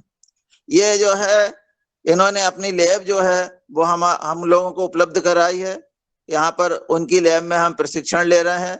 डॉक्टर चौहान जी आकर के देखिए, वो लैब इतनी मतलब इतनी परफेक्ट लैब है कि उसमें मानव के लिए जो दवाई बनती है उस तरह का टेस्ट उस लैब में होता है। ये आदरणीय चौहान जी ने कहा। और इतने बड़े लैब की उसमें जरूरत नहीं है। 1,57,00,000 की बनी हुई लैब है। वो लैब जो है बंद थी, क्योंकि जो उनके पापा ने उसको शुरू किया था, किसी कारणवश वो स्वर्गवासी हो गए तो वो लैब बंद थी। जब चौहान जी ने देखा तो उन्होंने उनको उस संबंध में भी बात की, और अब हम लोग जो है कल उनका संवाद और आदरणीय शरद जी का संवाद आदरणीय चौहान जी से हुआ है, और 11 लैब का सामान वहां से निकल के आ रहा है।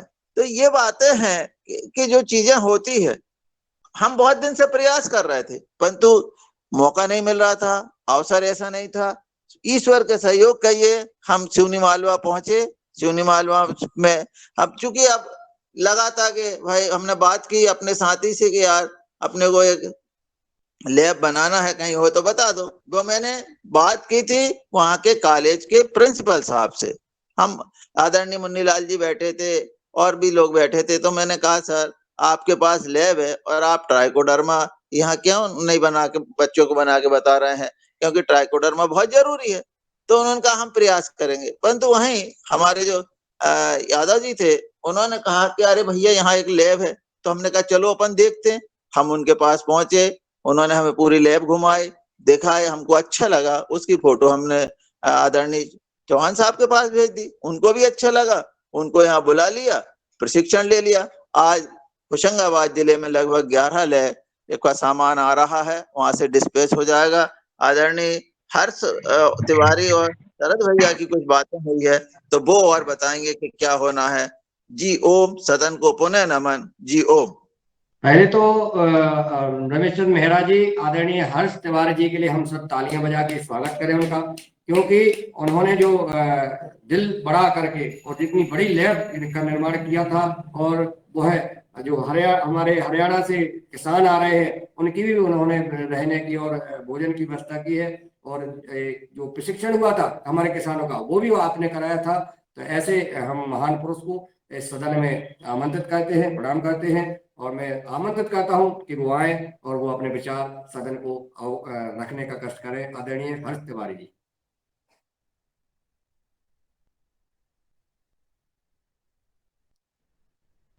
अगर मेरी आवाज आप तक पहुंच रही हो तो अनम्यूट करके अपनी बात रखें। ओम।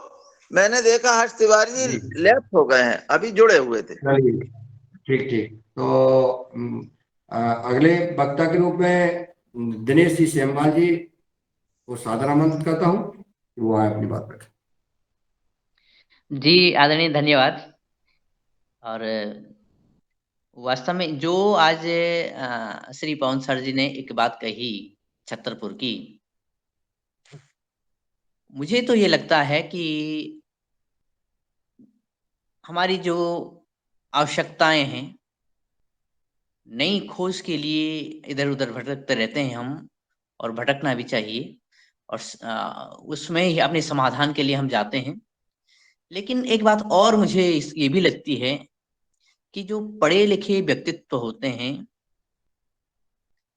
उनमें किसी की महिमा मंडन की वो आवश्यकता तो नहीं समझते हैं, जो कि आवश्यक भी नहीं है, लेकिन उस अस्तित्व को भी नकार देते हैं कि जो थोड़ा बहुत सत्य है। हमें उस सत्य को भी मानना चाहिए जो सत्य है, लेकिन उसकी महिमा मंडन से भी बचना चाहिए, बीच का रास्ता हमें अपनाना चाहिए।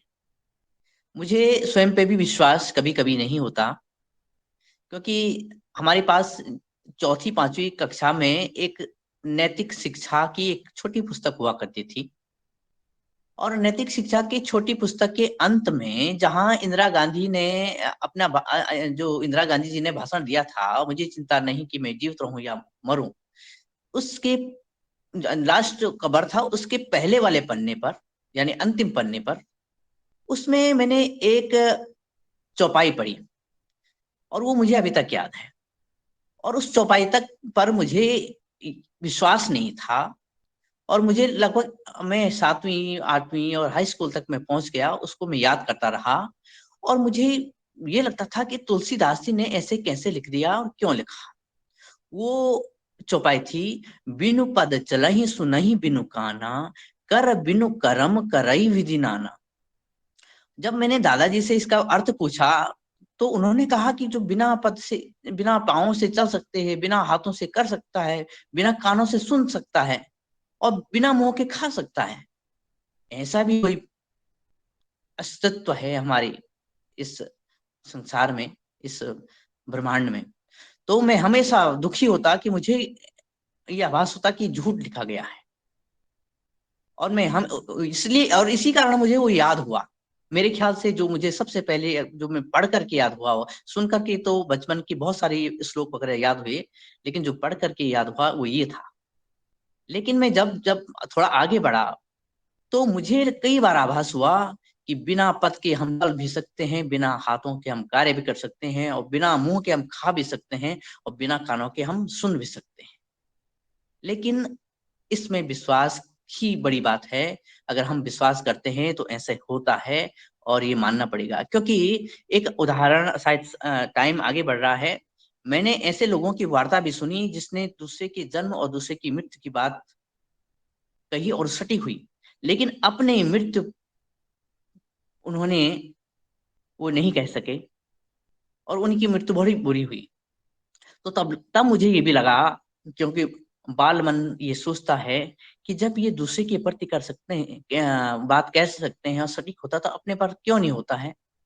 तो तब ये है कि हम न तो विश्वास पे हैं, न तो हम सत्य पे चल सकते हैं, और न तो हम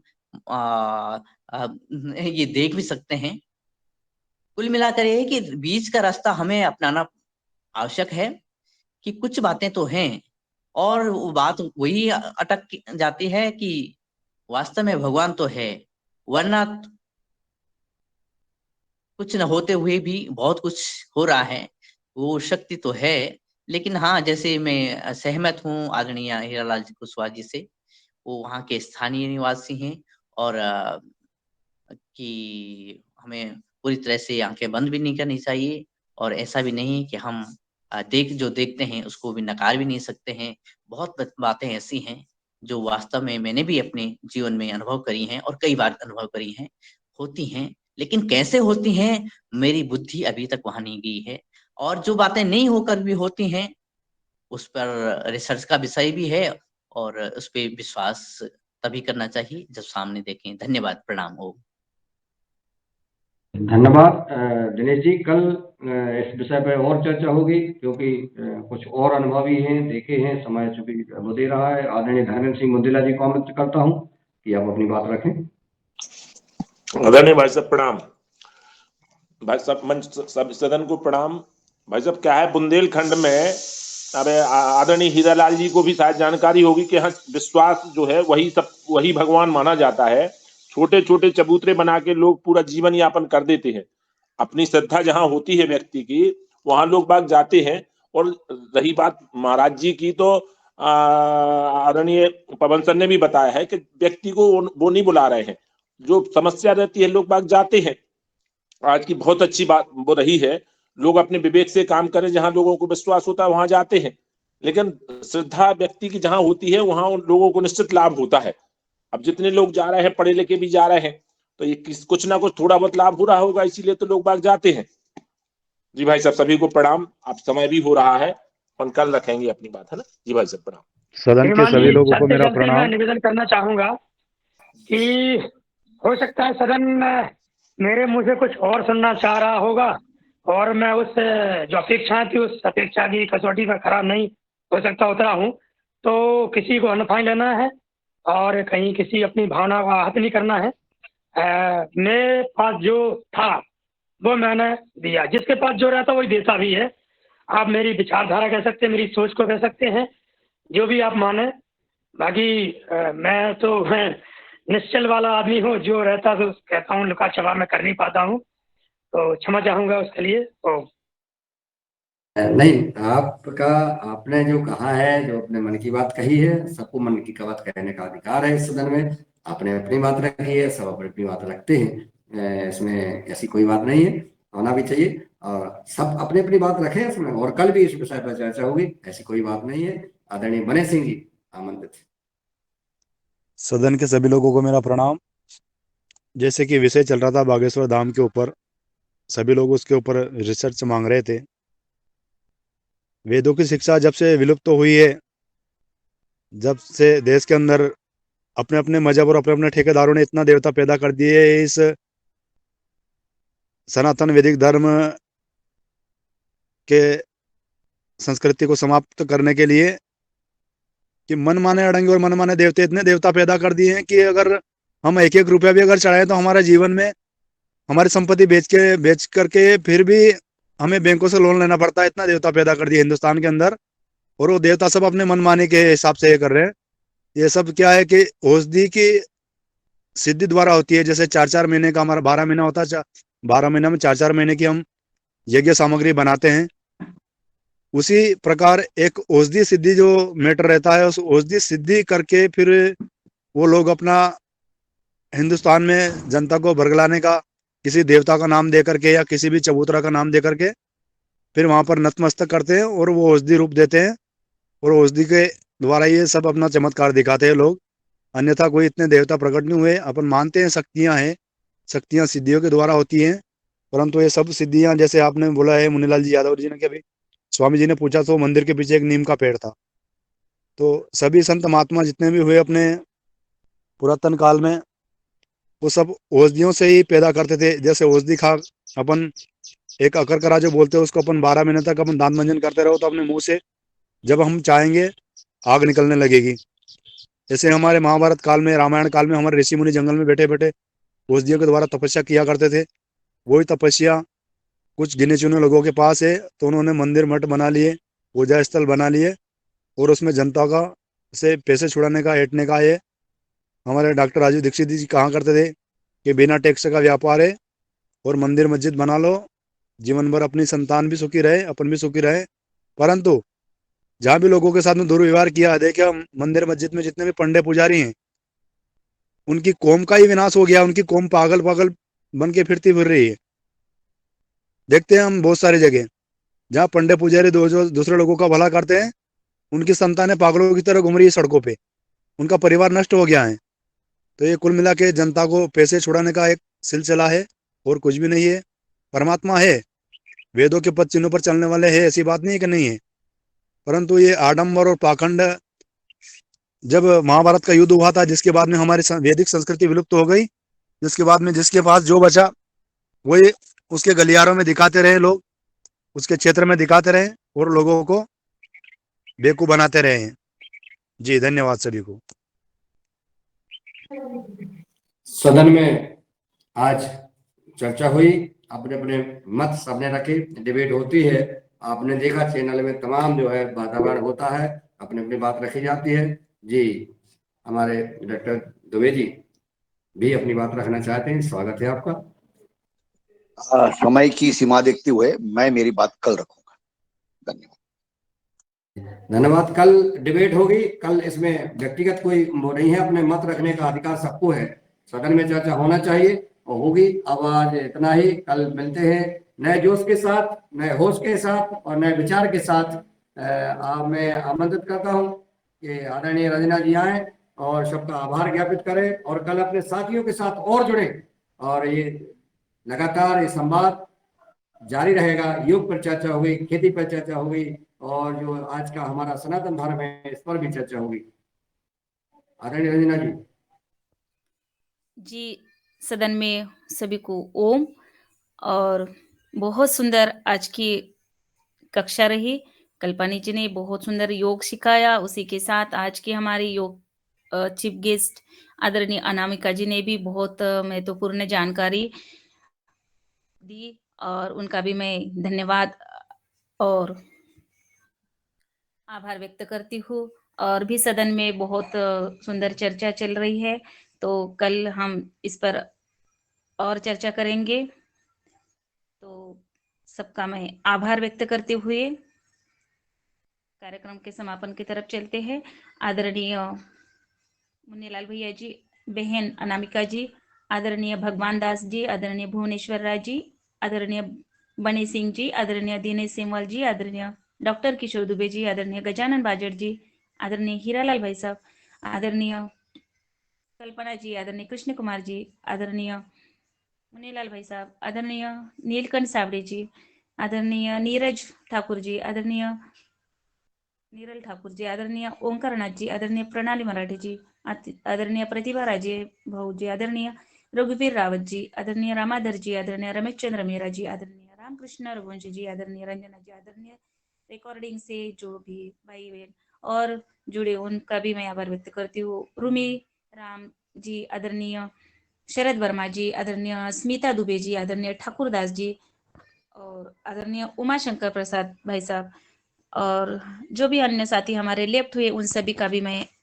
तहे दिल से आभार व्यक्त करती हूँ और कार्यक्रम का समापन करते कल सुबह मिलते हैं योगा क्लास में। तब तक कल साथियों को फोन लगाएं, सब अपने अपने साथियों को फोन लगा लें जो सदन में नहीं दिख रहे हैं तो उनको अवश्य आपस में फोन लगाएं, उनसे चर्चा करें, उनको सदन में जोड़ें, पुनः आमंत्रित करें।